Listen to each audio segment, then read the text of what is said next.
കശുവണ്ടി ഇറക്കുമതി അഴിമതി കേസിൽ പ്രതികളെ പ്രോസിക്യൂട്ട് ചെയ്യാൻ സർക്കാർ അനുമതി നൽകി. കശുവണ്ടി വികസന കോർപ്പറേഷൻ മുൻ ചെയർമാനും INTUC സംസ്ഥാന പ്രസിഡന്റ് ആർ ചന്ദ്രശേഖരൻ, മുൻ MD കെ രതീഷ് എന്നിവരെ പ്രോസിക്യൂട്ട് ചെയ്യാനാണ് CBIക്ക് അനുമതി നൽകിയത്. വിവരം സർക്കാർ ഇന്ന് കോടതിയെ അറിയിക്കും. ആന്റണി ജിസ് ജോർജ് ഉണ്ട് വിവരങ്ങളുമായി. ആന്റണി, എന്തായാലും കേസുമായി ബന്ധപ്പെട്ട ഒടുവിൽ സർക്കാർ പ്രതികളെ പ്രോസിക്യൂട്ട് ചെയ്യാൻ അനുമതി നൽകിയിരിക്കുകയാണ്. ഈ വിവരം ഇന്ന് സർക്കാർ കോടതിയെ അറിയിക്കാൻ ഒരുങ്ങുകയാണ്. എങ്ങനെയാണ് വിവരങ്ങൾ?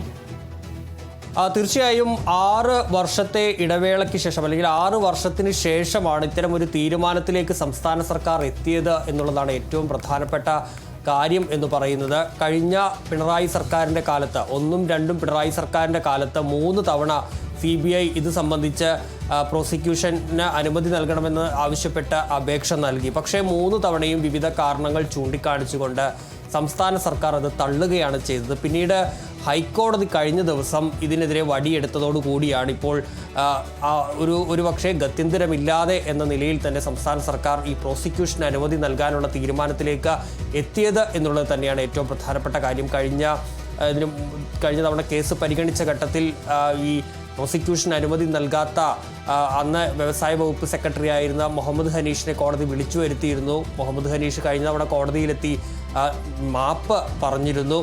അതിന് പിന്നാലെയാണ് ഇപ്പോൾ പ്രോസിക്യൂഷൻ അനുമതി നൽകാനുള്ള തീരുമാനത്തിലേക്ക് സംസ്ഥാന സർക്കാർ എത്തിയത്. ഇന്നിപ്പോൾ അത് ഔദ്യോഗികമായി തന്നെ ഹൈക്കോടതിയെ അറിയിക്കുകയും ചെയ്യും എന്നുള്ളതാണ്. 2006 മുതൽ 2015 വരെ ഇപ്പോൾ INTUCയുടെ സംസ്ഥാന പ്രസിഡന്റായിരിക്കുന്ന ഈ ആർ ചന്ദ്രശേഖരൻ അന്ന് ഈ കശുവണ്ടി വികസന കോർപ്പറേഷൻ്റെ ചെയർമാനായിരുന്നു. ഈ കാലഘട്ടത്തിൽ തോട്ടണ്ടി ഇറക്കുമതി ചെയ്തതിൽ ഏതാണ്ട് 80ഓളം കോടിയുടെ രൂപയുടെ അഴിമതി നടന്നിട്ടുണ്ട് എന്നുള്ളതാണ് CBIയുടെ കണ്ടെത്തലെന്ന് പറയുന്നത്.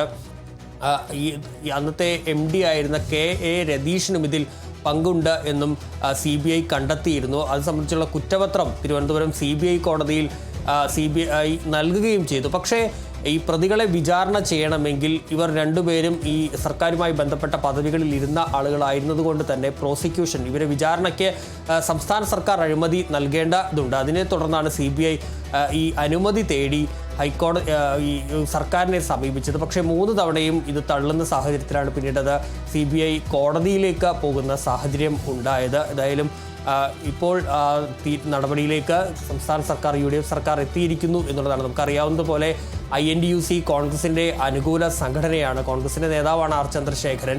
ആർ ചന്ദ്രശേഖരനെ സംബന്ധിച്ച അദ്ദേഹത്തിന് വേണ്ടപ്പെട്ട ആളുകളൊക്കെ സംസ്ഥാന സർക്കാരിലുണ്ട്. പക്ഷേ അതിനിടയിലാണ് ഇത്തരമൊരു നടപടി, അതായത് വിചാരണ ചെയ്യാനുള്ള അനുമതി സംസ്ഥാന സർക്കാർ നൽകുന്നത് എന്നുള്ളതും എടുത്തു പറയേണ്ട ഒരു കാര്യമാണ്. അതുപോലെ തന്നെയാണ് ഈ കോൺഗ്രസ് നേതാവിനെ, INTUCയുടെ നേതാവിനെ 3 തവണ പിണറായി വിജയൻ സർക്കാർ സംരക്ഷിച്ചു എന്നുള്ളതും ഇക്കാര്യത്തിൽ എടുത്ത് പറയേണ്ട ഒരു കാര്യം തന്നെയാണ്. ഏതായാലും കടകംപള്ളി മനോജ് എന്ന പൊതുപ്രവർത്തകരാണ് ഇത് സംബന്ധിച്ചൊരു പരാതി ആദ്യം വിജിലൻസിന് നൽകുന്നത്. ഇത് സംബന്ധിച്ച് പിന്നീട് വിജിലൻസിൻ്റെ അന്വേഷണം തുടങ്ങുകയും ചെയ്തു. പക്ഷേ ഇത് വിദേശത്തു നിന്നുള്ള ഇറക്കുമതി ആയതിനാൽ വിജിലൻസിന് അത് അന്വേഷിക്കാനുള്ള അധികാരമില്ല. തുടർന്ന് ഈ കേസ് CBIക്ക് വിടുകയാണ് ചെയ്തത്. CBI ആണ് പിന്നീട് ഈ കേസ് അന്വേഷിക്കുകയും ഇതിൽ ഈ ആർ ചന്ദ്രശേഖരൻ, ചെയർമാനായിരുന്ന ആർ ചന്ദ്രശേഖരനും അതുപോലെ തന്നെ MDയുമായിരുന്ന KA രതീഷിനും ചേർന്ന കോടികളുടെ അഴിമതി നടത്തിയിട്ടുണ്ടെന്നുള്ള കാര്യം കണ്ടെത്തിയിട്ടുള്ളത്. അതുപോലെ തന്നെ ഈ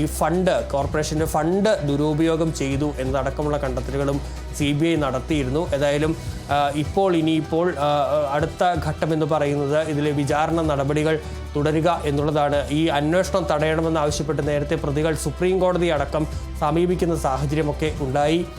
എന്തായാലും അതെല്ലാം തള്ളപ്പെട്ട് കുറ്റപത്രം CBI സമർപ്പിച്ചു. പക്ഷേ വിചാരണയുള്ള അനുമതി CBIക്ക് ലഭിച്ചില്ല.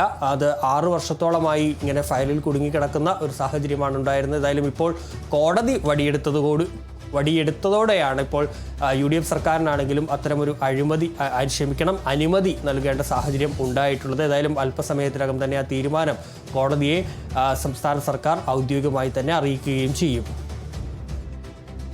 ശരി, വ്യക്തമാണ്. ആന്റണി ജിസ് ജോർജാണ് വിവരങ്ങൾ നൽകിയത്.